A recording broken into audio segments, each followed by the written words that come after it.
नमस्कार मित्रांनो, इन्व्हेस्टमेंट माहिती यूट्यूब चॅनलवर तुमच्या सगळ्यांचे स्वागत आहे.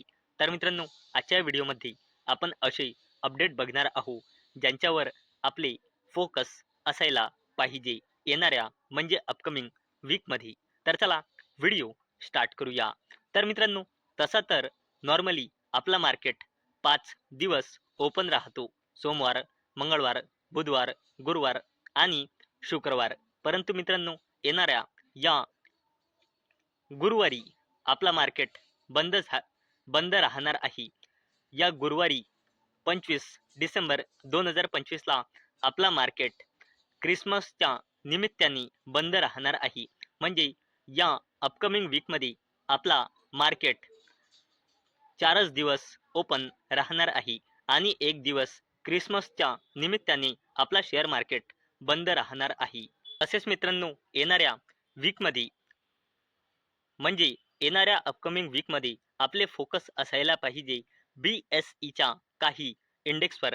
आपण येथे बघू शकतो BSE सेन्सेक्समध्ये इंडिगो म्हणजे इंटरग्लोब एव्हिएशन लिमिटेड ही कंपनी ॲड होणार आहे आणि BSE सेन्सेक्समधून Tata Motors Passenger Vehicle Limited ही कंपनी बाहेर होणार आहे आणि हे चेंजेस लागू होणार आहे येणाऱ्या वीकमध्ये 22 डिसेंबर 2025 पासून. तसेच जर आपण बघितले तर BSE 100 या इंडेक्समध्ये IDFC फर्स्ट बँक ही कंपनी ॲड होणार आहे आणि अडानी ग्रीन एनर्जी लिमिटेड ही कंपनी बाहेर होणार आहे आणि हे चेंजेस लागू होईल 22 डिसेंबर 2025 पासून. तसेच BSE सेन्सेक्स 50 मध्ये Max Healthcare Institute Limited add होणार आहे आणि इंडसइंड बँक बाहेर होणार आहे आणि हे सुद्धा 22 डिसेंबर 2025 पासून लागू होणार आहे. तसेच BSE सेन्सेक्स नेक्स्ट 50 मध्ये इंडसइंड बँक ॲड होणार आहे आणि मॅक्स हेल्थकेअर इन्स्टिट्यूट बाहेर होईल आणि हे सुद्धा 22 डिसेंबर पासून लागू होणार आहे. तसेच 22 डिसेंबर 2025 पासून BSE सेन्सेक्स नेक्स्ट 50 मध्ये IDFC फर्स्ट बँक ॲड होईल आणि अडानी ग्रीन बाहेर होणार आहे.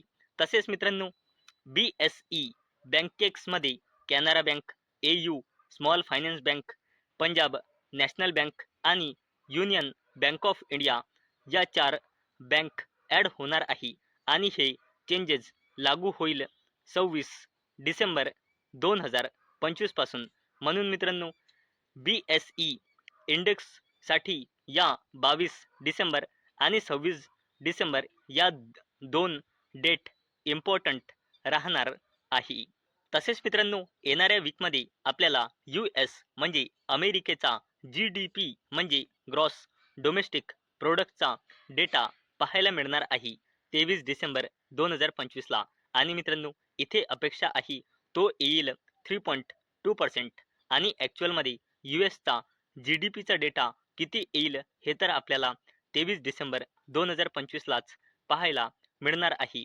आणि मित्रांनो, जर आपण प्रिव्हियस डेटा बघितला तर तो लगातार अपेक्षापेक्षा जबरदस्त येत आहे. जर आपण 30 जुलै 2025 चा डेटा बघितला तर इथे अपेक्षा होती 2.5% येईल, परंतु ॲक्च्युअलमध्ये आला होता 3%.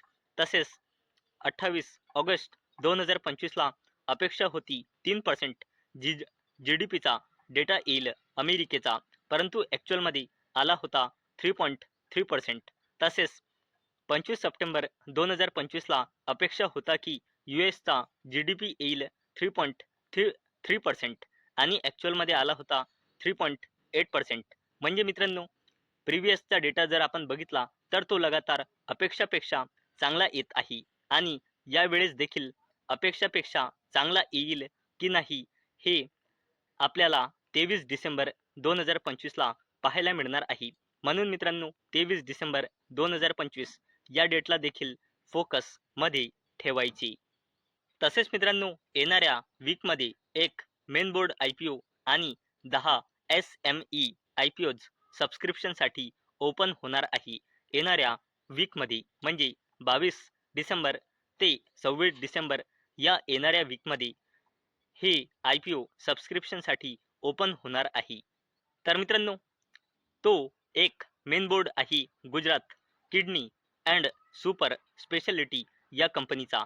आणि मित्रांनो, या कंपनीचा IPO सबस्क्रिप्शनसाठी ओपन होईल 22 डिसेंबर 2025 ला आणि क्लोज होईल 24 डिसेंबर 2025 ला.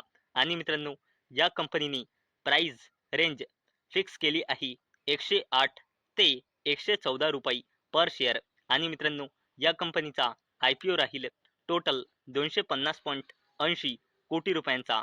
आणि मित्रांनो, Gujarat kidney and super speciality या कंपनीचा जो IPO आहे तो पूर्णपणे फ्रेश ऑफर आहे.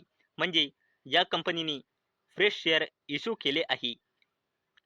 म्हणजे या कंपनीच्या IPO मध्ये एकही OFS म्हणजे या कंपनीचे प्रमोटर्स किंवा एक्झिस्टिंग शेअर होल्डर्स IPOच्या थ्रू आपला एकही शेअर सेल करणार नाही. आणि मित्रांनो, ज्या कंपनीच्या IPO मध्ये OFS नसतो तो एक पॉझिटिव्ह साईन मानला जातो. तसेच मित्रांनो, शेअर मार्केटमध्ये येणाऱ्या वीकमध्ये काही कंपनीची लिस्टिंग देखील होणार आहे. KSH इंटरनॅशनल आणि नेप्टून लॉजिटेक या कंपनीची लिस्टिंग होणार आहे 22 डिसेंबर 2025 ला. तसेच MARC Technocrats and Global Ocean Logistics यांची लिस्टिंग होऊ शकते 24 डिसेंबर 2025 ला. अशा काही कंपनीची शेअर मार्केटमध्ये आपल्याला डेब्यू पाहायला मिळू शकतो येणाऱ्या म्हणजे अपकमिंग वीकमध्ये. तसेच मित्रांनो, आपण FIs आणि DIsचा डेटा देखील बघू शकतो. जर आपण बघितले तर आधी FIs फक्त सेलिंग करत होते, परंतु जर आपण मागल्या वीकचा डेटा बघितला तर FIsनी बाईंग सुद्धा केली आहे आणि सेलिंग सुद्धा केली आहे. जर आपण प्रिव्हियस डेटा बघितला प्रिव्हियस वीकचा तर आपण बघू शकतो FIs म्हणजे फॉरेन इन्स्टिट्यूशनल इन्व्हेस्टर्सनी 15 डिसेंबर 2025 ला 1468 कोटी रुपयांची सेलिंग केली होती. 16 डिसेंबर 2025 ला 2381 कोटी रुपयाची सेलिंग केली होती. 17 डिसेंबर 2025 ला 1171 कोटी रुपयांची खरेदारी केली होती. 18 डिसेंबरला 595 कोटी रुपयाची खरेदारी केली होती आणि 19 डिसेंबर 2025 ला परत 1830 कोटी रुपयाची खरेदारी केली होती.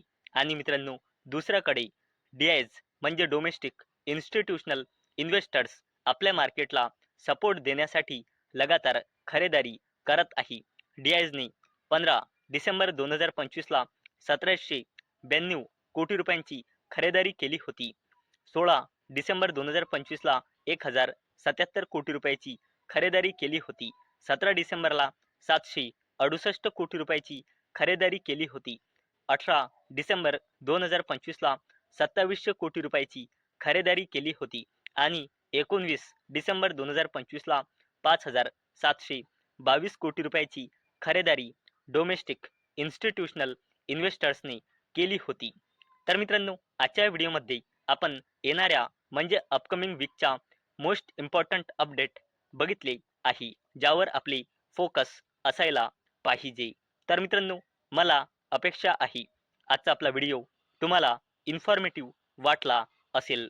तर मित्रांनो, जर तुम्हाला हा व्हिडिओ इन्फॉर्मेटिव्ह वाटला असेल तर या व्हिडिओला लाईक करा आणि चॅनलला सबस्क्राईब करा. तर चला भेटूया नेक्स्ट व्हिडिओमध्ये.